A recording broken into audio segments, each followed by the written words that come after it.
What's up guys, this is Colin with D-Pad Dubs. I'm sure you guys have already heard all about the changes in the new January 23rd PTR patch, so I'm going to skip past explaining what the changes are, and in this video, we'll go into a more in-depth analysis of how these changes affect the characters involved.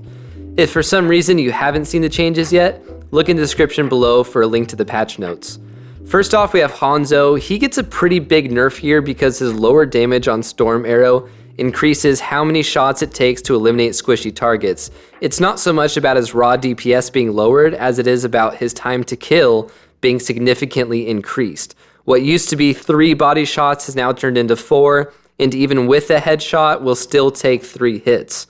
This handicaps Hanzo's dual capability tremendously, and he'll end up missing out on what would have been confirmed picks before the nerf. He'll still be viable in most levels of play since he can one-shot with his primary fire. He's just not quite as jack of all trades as he's been recently. The power difference between ranged characters has been pretty close recently, and this change is enough to move him from the top of the list to the bottom. I expect to see a lot more Ashe and Widow play after this change. Next up, we have a really exciting one as someone who plays a ton of Mccree. Although his DPS has been reduced through his fire rate reduction, his overall HP buff puts him more in line with what I think his intended playstyle actually is. His lack of mobility gave him too little room for error if he got caught even a hair out of position, and I don't see his fire rate reduction having much of an impact outside of a bit less shield break and tank busting. The quality of life change to his ult is more impactful than I think most people realize. His ult in its current state is my absolute least favorite because of how vulnerable he is. It's like if Baby Diva had to stand in the open without moving after ejecting her mech until it exploded, and then if she got killed, her mech wouldn't even detonate. High-level players literally use High Noon as a slightly faster reload, because otherwise it's essentially signing your own death sentence. Allowing Mccree to look around while using his ult is how it should have been from the get-go, and it's just enough of a change to increase its value without making it feel overpowered. Next up, we have Reaper. Blizzard has gone back and forth on Reaper's lifesteal so many times. I'm really hoping they make up their mind on this one. This will essentially reduce Reaper to be viable only situationally and or at the lowest ranks. That's completely fine with me because I don't think every hero needs to be balanced in higher ranks, especially considering how easy he is to play. Of all the heroes, Reaper has probably been the biggest beneficiary of power creep after they gave him lifesteal, then later buffed his movement and escape potential. He'll still be especially dangerous for tanks, but since his overall survivability will decrease, his pick rate will drop across pretty much every rank.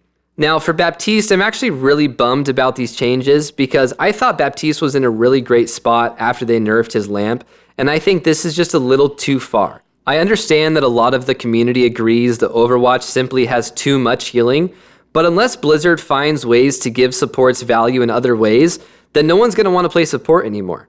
I love playing Baptiste because I feel like I have more value to my team other than raw healing output.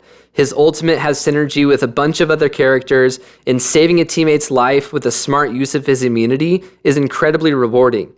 I understand that people were taking advantage of it by making it untargetable and essentially using it as a free engagement, but I wish Blizzard could have come up with another solution other than making its cooldown so long that it almost has to be used with the same amount of precision as a Zenyatta ult. I'd be fine with the nerf to his healing output and raw DPS if they hadn't already taken some of his value out of his other abilities, but the combination of both nerfs simply makes him less fun to play. Now Baptiste has to spend more time healing before he's able to join his team on the offense, and when he does attack, he's also now less potent. Making characters less fun to play is the last thing Overwatch needs, so I'd like to see a little more creativity from the developers to keep a character that needs to rely on his mechanics in order to perform well feel balanced without breaking the game with gimmicky abilities. For Arisa, so honestly, Blizzard could nerf Arisa into the ground and I would be happy about it, because right now playing Arisa is about as exciting as eating a gluten-free cupcake with no frosting. Being forced to play the most boring character in the game simply because she's meta is a travesty to the game of Overwatch. That said, she has been unjustly overpowered for quite some time now, And this should introduce more playtime for the less commonly played main tanks, such as Reinhardt and Winston, both of whom I think are a little bit underrated right now. The nerf to her Fortify will make her much easier to kill, as well as give a larger opening to advance once it's expired. The nerf to Halt is also huge, as pulling off big team-based combos will be that much more difficult with a 35% reduction in disability time. At the higher levels of play, maybe this won't make too much of a difference, but I think it's going to make escaping death that much easier for the rest of us. For Sigma, all of the adjustments that they've made to him are appropriate, and although they are technically nerfs, I see it more as a fix to how Sigma should have been countered in the first place. Previously, even when he got interrupted, his ult did not, and this simply doesn't fall in line with other Overwatch ult mechanics. A smart Sigma should still get plenty of his value out of Gravitic Flux, but right now it's a little too cheesy.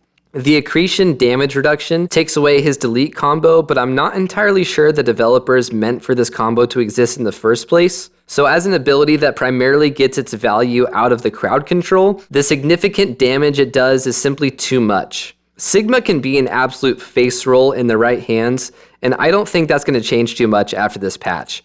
The utility of his kit remains unchanged, and he still combines some of the best aspects of the other tanks all in one character.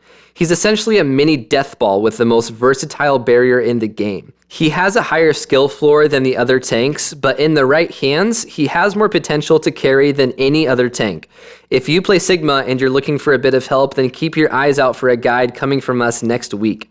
Let me know in the comments below how you think this might affect the meta. Thank you so much for watching, and be sure to like and subscribe for more in-depth analysis and helpful content like this. I'm Colin with D-Pad Dubs, signing out. Bye.